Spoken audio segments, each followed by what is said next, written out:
என் வாழ்வில் வியானி. என் வாழ்வு எனக்கானது மட்டுமல்ல, மாறாக இறைவனுக்கும் இறை மக்களுக்கும் ஆனது. புனித ஜான் மரிய வியானியினுடைய வாழ்விலிருந்து நான் கற்றுக்கொண்ட 2 பாடங்கள். முதலாவதாக திவ்ய நற்கருணையை சந்திப்பது. எவ்வாறு மத்தியேயு இறைவன் இயேசு கிறிஸ்துவை சந்தித்தாரோ, எவ்வாறு சக்கியேயு இறைவன் இயேசு கிறிஸ்துவை சந்தித்தாரோ, எவ்வாறு புனித மகதல மரியா உயிர்த்த ஆண்டவரை சந்தித்தாரோ, அதே போல ஒவ்வொரு நாளும் நான் திவ்ய நற்கருணையை சந்திக்கின்ற பொழுது புதிய பலனை பெறுகின்றேன், புத்துணர்ச்சியை பெறுகின்றேன். குறிப்பாக என்னுடைய பங்கு தளங்களிலே நான் பணியாற்றுகின்ற பொழுது என்னுடைய சோர்வின் நிமித்தமாக, என்னுடைய சங்கடங்களின் நிமித்தமாக நான் ஆண்டவரை சந்திக்கின்ற பொழுது நான் புத்துணர்ச்சியும் புதிய பலனையும் பெறுகின்றேன். இரண்டாவதாக தெய்வீக திருப்பலியை நிறைவேற்றும் பொழுது நான் ஆண்டவருடைய அந்த அன்பை உணர்கின்றேன்.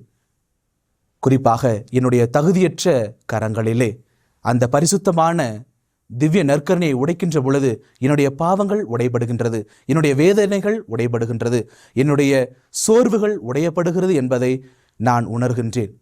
அது மட்டுமல்லாமல் திவ்ய நற்கருணையை உயர்த்தி காட்டுகின்ற பொழுது, அன்று யோர்தான் நதிக்கரையிலே திருமுழுக்கு யோவான் இதோ உலகின் செம்மறி என்று சொல்லி இறைவன் இயேசு கிறிஸ்துவை இந்த உலகறிய காட்டினாரோ, அதே போல நானும் அந்த புனிதத்தை நோக்கி செல்கின்ற பயணமாக அந்த மாபெரும் தருணத்தை உணர்கின்றேன்.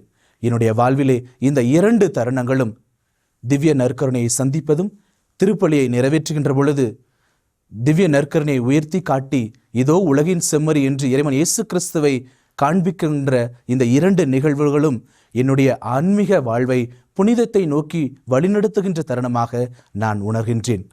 இத்தகைய தருணத்தை ஒவ்வொரு நாளும் உணர்ந்து நான் ஜெபிக்கின்ற பொழுது, நான் வேண்டுகின்ற பொழுது, நான் புனிதத்தை நோக்கி செல்கின்ற அந்த நிகழ்வாக என்னுடைய உள்ளம் மாறி போகின்றது.